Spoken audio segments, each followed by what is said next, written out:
ದೇವರ ಪರಿಶುದ್ಧ ನಾಮಕ್ಕೆ ಸ್ತೋತ್ರವಾಗಲಿ. ಈ ಸಮಯದಲ್ಲಿ ದೇವರ ವಾಕ್ಯವನ್ನು ಧ್ಯಾನಿಸೋಣ. 1ನೇ ಸಮುವೇಲನು 1ನೇ ಅಧ್ಯಾಯ ಓದಿಕೊಳ್ಳೋಣ. 1ನೇ ಅಧ್ಯಾಯವನ್ನು ಕ್ಲುಪ್ತವಾಗಿ ಓದಿಕೊಳ್ಳೋಣ. ಇಲ್ಲಿ ಎಲ್ಕಾನನೆಂಬ ಒಬ್ಬ ಮನುಷ್ಯನಿದ್ದನು. ಅವನಿಗೆ ಹನ್ನಳು ಮತ್ತು ಪೆನ್ನಿನ್ನಳು ಎಂಬ ಇಬ್ಬರು ಹೆಂಡತಿಯರಿದ್ದರು. ಹನ್ನಳಿಗೆ ಮಕ್ಕಳು ಇರಲಿಲ್ಲ, ಪೆನ್ನಿನ್ನಳಿಗೆ ಮಕ್ಕಳಿದ್ದರು.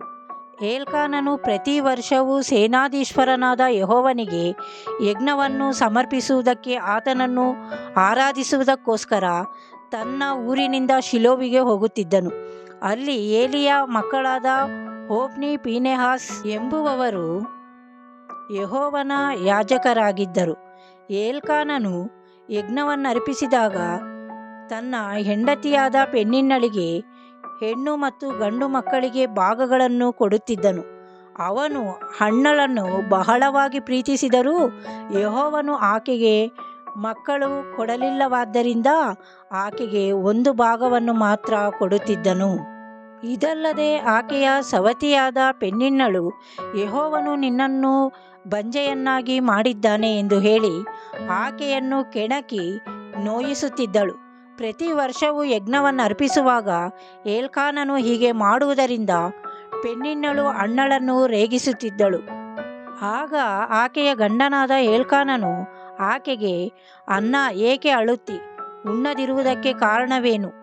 ನೀನು ವ್ಯಸನ ಪಡುವುದೇಕೆ? ನಾನು ನಿನಗೆ 10 ಮಂದಿ ಮಕ್ಕಳಿಗಿಂತ ಹೆಚ್ಚಾಗಿದ್ದೇನಲ್ಲ ಅಂದನು. ಆಗ ಅವರು ಶಿಲೋವಿನಲ್ಲಿ ಅನ್ನಪಾನಗಳನ್ನು ತೆಗೆದುಕೊಂಡ ಮೇಲೆ ಹನ್ನಳು ಎದ್ದು ಯಾಜಕನಾದ ಏಲಿಯು ಮಂದಿರ ದ್ವಾರದ ಬಳಿಯಲ್ಲಿ ಬಂದು ಪೀಠದ ಮೇಲೆ ಕೂತಿರುವಾಗ ಹನ್ನಳು ಬಹು ದುಃಖದಿಂದ ಕಣ್ಣೀರು ಸುರಿಸುತ್ತಾ, ಯೆಹೋವನನ್ನು ಕುರಿತು, ಸೇನಾಧೀಶ್ವರನಾದ ಯೆಹೋವನೇ, ನಿನ್ನ ದಾಸಿಯ ದುಃಖವನ್ನು ಪರಾಂಬರಿಸು. ನನ್ನನ್ನು ತಿರಸ್ಕರಿಸದೆ ಕನಿಕರವಿಟ್ಟು ನನಗೊಬ್ಬ ಮಗನನ್ನು ಕೊಡಬೇಕು. ಅವನು ಜೀವದಿಂದ ಇರುವ ತನಕ ನಿನ್ನವನಾಗಿಯೇ ಇರುವ ಹಾಗೆ ನಿನಗೆ ಪ್ರತಿಷ್ಠಿಸಿ ಕೊಡುವೆನು. ಅವನ ತಲೆಯ ಮೇಲೆ ಕ್ಷೌರ ಕತ್ತಿಯನ್ನು ಬರಗೂಡಿಸುವುದಿಲ್ಲ ಎಂದು ಪ್ರಾರ್ಥಿಸಿ ಅರಿಕೆ ಮಾಡಿದಳು. ಆಕೆಯು ಹೃದಯದಲ್ಲಿ ಪ್ರಾರ್ಥಿಸುವಾಗ ತುಟಿಗಳು ಮಾತ್ರ ಅಲ್ಲಾಡುತ್ತಿದ್ದವು. ಏಲಿಯು ಆಕೆಯನ್ನು ನೋಡಿ ಮದ್ಯಪಾನ ಮಾಡಿದ್ದಾಳೆಂದು ನೆನೆಸಿ, ನಿನ್ನ ಅಮಲು ಇನ್ನೂ ಇಳಿಯಲಿಲ್ಲವೋ? ದ್ರಾಕ್ಷಾರಸದ ಮತ್ತು ನಿನ್ನನ್ನು ಬಿಟ್ಟು ಹೋಗಲಿ ಅಂದನು. ಅದಕ್ಕೆ ಹನ್ನಳು, ಸ್ವಾಮಿ, ಹಾಗಲ್ಲ, ನಾನು ಬಹು ದುಃಖ ಪೀಡಿತಳು. ದ್ರಾಕ್ಷಾರಸವನ್ನಾದರೂ ಬೇರೆ ಯಾವ ಮದ್ಯವನ್ನಾದರೂ ಕುಡಿದವಳಲ್ಲ. ನನ್ನ ಮನೋವೇದನೆಯನ್ನು ಯೆಹೋವನ ಮುಂದೆ ಹೊಯ್ದಿದ್ದೇನೆ. ನಿನ್ನ ದಾಸಿಯಾದ ನನ್ನನ್ನು ಅಯೋಗ್ಯಳೆಂದು ನೆನೆಸಬೇಡ. ಈವರೆಗೂ ಹೆಚ್ಚಾದ ಚಿಂತೆಯನ್ನು, ವ್ಯಥೆಯನ್ನು ಅರಿಕೆ ಮಾಡಿಕೊಳ್ಳುತ್ತಿದ್ದೆನು ಎಂದು ಹೇಳಿದಳು. ಆಗ ಏಲಿಯನು ಆಕೆಗೆ, ಸಮಾಧಾನದಿಂದ ಹೋಗು, ಇಸ್ರಾಯೇಲ್ ದೇವರು ನಿನ್ನ ಪ್ರಾರ್ಥನೆಯನ್ನು ನೆರವೇರಿಸಲಿ ಎನ್ನಲು ಹನ್ನಳು ಏಲಿಗೆ, ನಿನ್ನ ದಾಸಿಯ ಮೇಲೆ ಕಟಾಕ್ಷವಿರಲಿ ಎಂದು ಹೇಳಿ ಹೊರಟು ಹೋದಳು. ಅಂದಿನಿಂದ ಆಕೆಯ ಮೋರೆಯಲ್ಲಿ ದುಃಖವು ಕಾಣಲಿಲ್ಲ. ಎಲ್ಕಾನನು ತನ್ನ ಹೆಂಡತಿಯಾದ ಹನ್ನಳನ್ನು ಕೂಡಲು ಯೆಹೋವನ ಅನುಗ್ರಹದಿಂದ ಗರ್ಭಿಣಿಯಾಗಿ ಗಂಡು ಮಗುವನ್ನು ಹೆತ್ತಳು. ಆ ಮಗನಿಗೆ ಸಮುವೇಲನೆಂದು ಹೆಸರಿಟ್ಟಳು.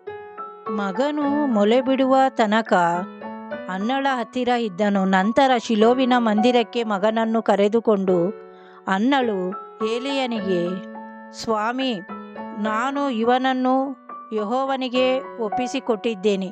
ಇವನು ಜೀವದಿಂದಿರುವ ತನಕ ಆತನಿಗೆ ಪ್ರತಿಷ್ಠಿತನಾಗಿರುವನು ಎಂದು ಹೇಳಿದಳು.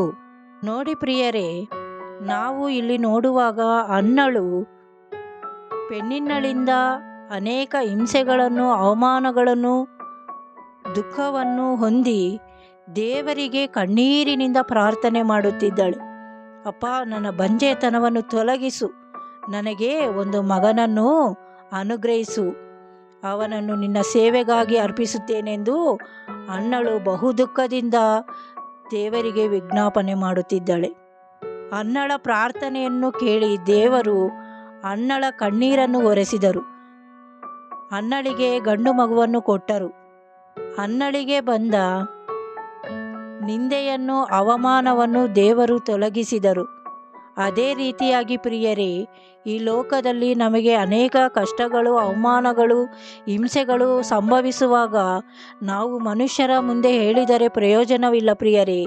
ಆದರೆ ನಾವು ದೇವರ ಮುಂದೆ ಕಣ್ಣೀರು ಸುರಿಸಿ ಪ್ರಾರ್ಥಿಸಿದರೆ ಹನ್ನಳ ವಿಜ್ಞಾಪನೆಯನ್ನು ಕೇಳಿದಂಥ ದೇವರು ಈ ಸಮಯದಲ್ಲಿ ನಮ್ಮ ಪ್ರಾರ್ಥನೆಯನ್ನು ಕೇಳಿ ನಮಗೆ ಉತ್ತರವನ್ನು ಕೊಡುವಂಥ ದೇವರಾಗಿದ್ದಾರೆ ಪ್ರಿಯರೇ. ಆದುದರಿಂದ ನಮಗೆ ಯಾವ ಸಮಸ್ಯೆ ಇದ್ದರೂ, ನಮಗೆ ಯಾವ ರೀತಿ ಅವಮಾನ ಆಗುತ್ತಿದ್ದರೂ, ನಮಗೆ ಯಾವುದೇ ರೀತಿ ದುಃಖವಿದ್ದರೂ ನಾವು ಮೊಟ್ಟ ಮೊದಲು ದೇವರ ಮುಂದೆ ಕಣ್ಣೀರಿನಿಂದ ಪ್ರಾರ್ಥಿಸುವಾಗ ನಮಗೆ ಎಲ್ಲ ಅವಮಾನಗಳಿಂದ, ದುಃಖಗಳಿಂದ, ಶೋಧನೆಗಳಿಂದ ದೇವರು ಬಿಡಿಸುತ್ತಾನೆ ಪ್ರಿಯರೇ. ಆದುದರಿಂದ ಪ್ರತಿಯೊಂದು ವಿಷಯದಲ್ಲೂ ನಾವು ದೇವರ ಮುಂದೆ ವಿಜ್ಞಾಪನೆ ಮಾಡುತ್ತಾ, ಕಣ್ಣೀರು ಸುರಿಸುತ್ತಾ ನಮ್ಮ ಸಮಸ್ಯೆಗಳಿಗಾಗಿ ನಾವು ದೇವರಿಗೆ ಪ್ರಾರ್ಥಿಸಬೇಕು ಪ್ರಿಯರೇ. ಚಿಕ್ಕ ಪ್ರಾರ್ಥನೆ ಮಾಡಿಕೊಳ್ಳೋಣ. ಸ್ತೋತ್ರ, ಸ್ತೋತ್ರ ಪರಿಶುದ್ಧಾತ್ಮನೇ, ಸ್ತೋತ್ರ ಸರ್ವಶಕ್ತನೇ, ಸ್ತೋತ್ರ ಸರ್ವಾಧಿಕಾರಿಯೇ, ಸ್ತೋತ್ರ ಕರ್ತನೆ. ಈ ಸಮಯದಲ್ಲಿ ಹೌದು ಕರ್ತನೆ, ಅಪ್ಪ ನೀನು ಪ್ರತಿಯೊಬ್ಬೊಬ್ಬರ ಕಷ್ಟಗಳನ್ನು, ದುಃಖಗಳನ್ನು, ನಿಂದೆಗಳನ್ನು ಬಿಡುಗಡೆ ಮಾಡುವಂಥ ದೇವರು ಕರ್ತನೆ.